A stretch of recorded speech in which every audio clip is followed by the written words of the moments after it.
welcome to my channel. My name is Steph, and today I'm going to chat with you about my favorite romance books of 2021. I'm wearing one of my favorite sweatshirts. It says, "I don't go looking for trouble. Trouble usually finds me." And I thought that pretty much summarized 2021. So if you know what this quote is from, leave it in the comments, and I'm going to chat with you about my favorite romances. So without further ado, let's get started. If you like this video, be sure to give it a like and subscribe to my channel for more fun content like this. Alright, so I'm happy you're here, and I'm just going to share these books because it's really tough to narrow them down. I was fortunate enough to be able to read over 300 books in 2021. So it was really tough to narrow it down to 10. They're not in any order. I just really enjoyed these books.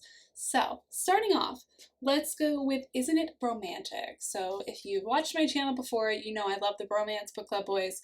And I, especially in the last year and a half, has been such a reprieve for me to be able to find books that make me laugh and swoon and all like the heart eye emojis.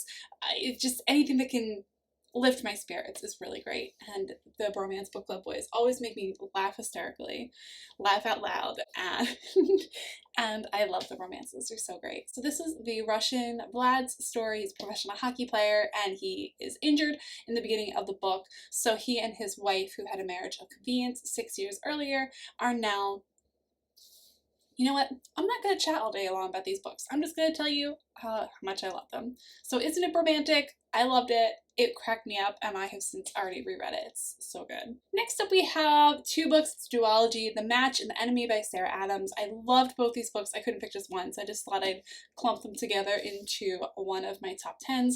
Her humor is so great, and I love how real and vulnerable her characters are. So light, so fun, and exactly what I needed when life was getting really stressful, to visit these books and just have these great hilarious moments. Next up we have a book from the Love Cliches series. I seriously loved all these books. They're so good. It's so fun.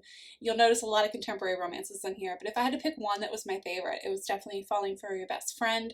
She's starting to recognize that she is having some autistic tendencies and starting to do more research about that and figure out who she is, and I just love the journey she goes through of trying to figure out herself and figure out how to be in a relationship with somebody else, and identifying her feelings for her best friend Chase. It's just so good, and I love the emotional journey that she goes on. It resonates with me, and I love it so much. So a really great book, and really hilarious.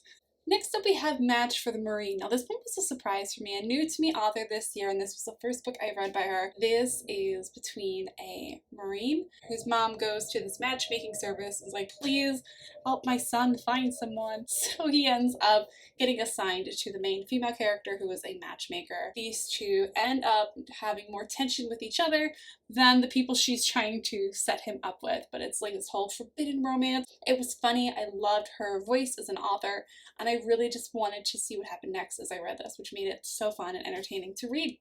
Next up we have The Mostly Real McCoy by Julie Christensen. This is her debut novel, and it is so good, so great, so funny, and also just a lot of real moments. This talks a little bit about infertility. I just really liked all the comedy and the heart and the goofiness, a little bit of fake dating in here. It's just so funny, and I love characters that can be awkward and real and vulnerable, and we have some great moments like that in this book. Next up we have The Roommate Agreement by Katie Bailey. This is another fantastic debut novel. The Roommate Agreement had me laughing, it had me highlighting funny things from very early on, and I just love the real vulnerable moments. I like that this female character is working on improving her self-image and the way she sees herself and her body, and it's not a major theme in the story, but it's one of those underlining issues, how she compares herself to other people, and I just thought that was very real, very relatable. I think a lot of us do that, and I really enjoyed the messages throughout the book, as well as the hilarious moments, and of course the romance. Next up we have my most anticipated book of 2021, which is fun because back in January, late January of 2021, this book was announced, and as soon as I found out this book was going to be released this year, I was like, what? Stop the presses. This is all I need in my life.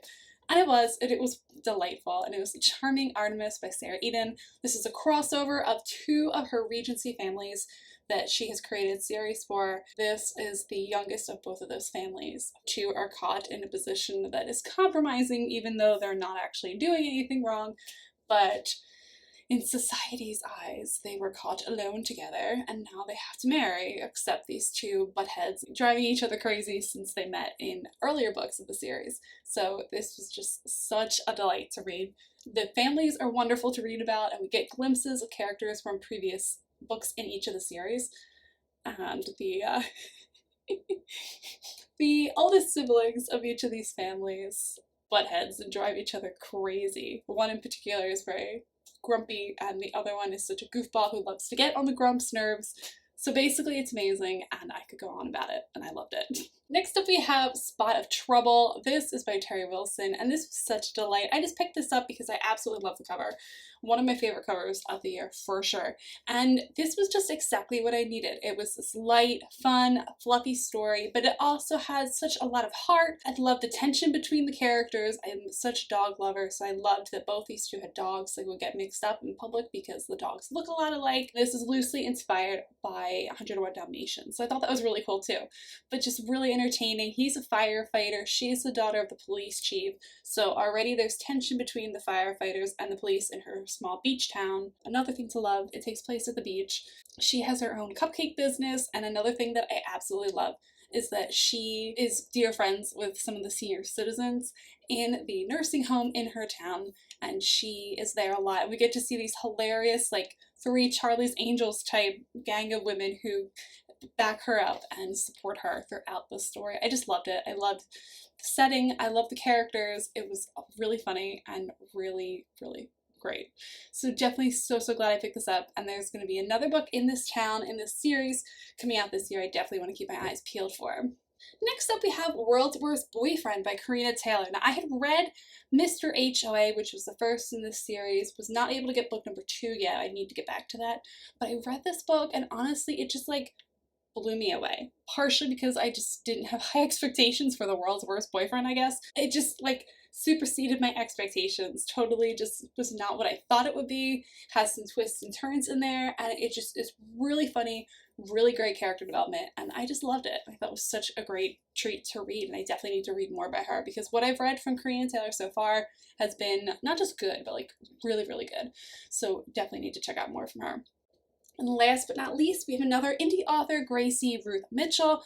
Eye of the Beholder. This was one that I had seen really hyped up on bookstagram, wanted to check out, and I ended up winning a copy of this book in a giveaway on bookstagram from page 1. I loved her voice, I loved her style of writing, I love the humor. This is a young adult book, and it's probably one of the only like makeover books that I absolutely loved from start to finish. There was never any kind of concept about her making herself over to impress a boy or to please someone else. It was about helping her come out of her shell and be her best self, regardless of whether or not that changed her relationship status.